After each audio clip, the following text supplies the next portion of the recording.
As the US, EU and their allies step up sanctions on Moscow, Russian President Vladimir Putin says the reliability of dollars, pounds and euros have become questionable. He's instructed state-owned energy companies to demand payments for gas shipments in rubles.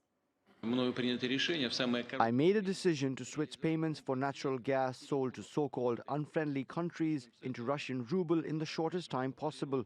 I asked the government to order Gazprom to make corresponding changes to gas contracts.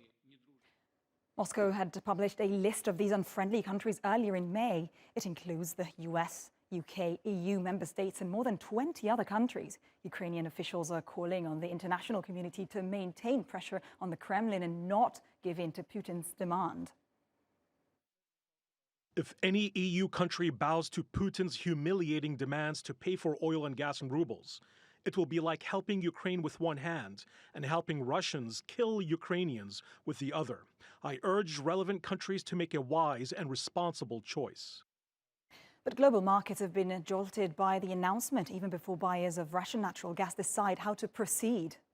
The value of the ruble has shot up. It's trading at its highest level since February, before Moscow launched its so-called special military operation in Ukraine.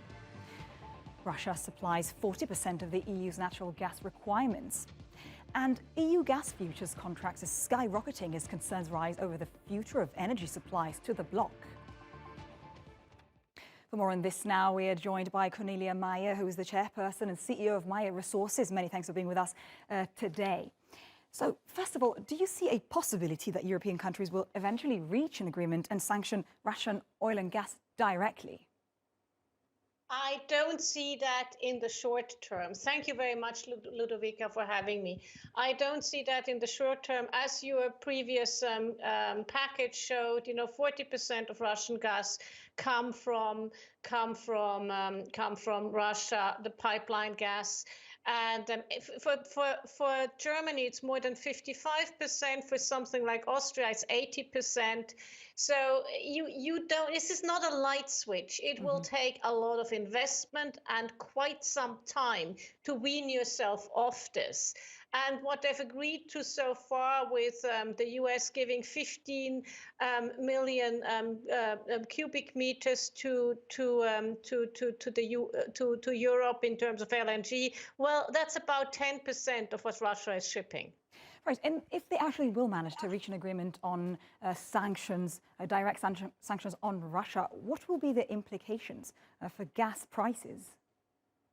Oh, the gas prices will spike, but I don't think they will, because there are countries like Germany, like Austria, like some of the other Eastern European countries that just cannot wean themselves off of gas that quickly. And what's really interesting is that the German Minister of the Economy and Deputy Chancellor, Mr. Robert Habeck, who is a Green, he's no fan of fossil fuels, said if we totally wean ourselves immediately off Russian fuel supplies, he fears for social cohesion in his country. So I don't think it can happen overnight. And President Biden has said as much 2 weeks back when he announced the first package of oil and gas sanctions. Interesting. How much money will the EU have to spend on infrastructure? And I'm talking about regasification plants, for instance, if they really will diversify LNG supplies and get more gas from the US, among other countries. Is it doable in the medium term? In the medium term, maybe, but it's going to be billions running into the trillions, because it's not just the regasification terminals, it's also the whole infrastructure linking those regasification terminals into the existing pipeline system. The other thing with these regasification terminals is that the next one to be coming on stream in Germany, the first one, is scheduled for 2024. It takes about 1.5 years for the permitting, then about 3.5 years for building. And with things like that, you have the not in my backyard, the NIMBY thing, and in democracies, people will oppose them. One last question on oil. Yesterday, JP Morgan published a note about the dynamics of oil demand distraction, driven not only by high prices, also the war in conflict in Ukraine, financial sanctions imposed on Russia, and the Omicron variant in China. What oil price do you think will start triggering a demand destruction? I think we're there. We are seeing a demand destruction, and that goes a little bit hand in hand with the whole energy transition thing.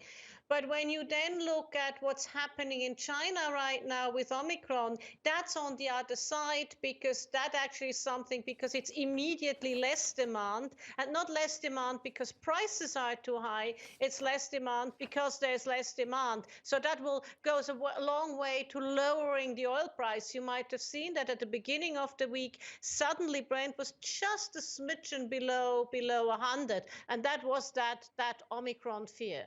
Cornelia Meyer, many thanks for being with us today. Thank you very much, Ludovica.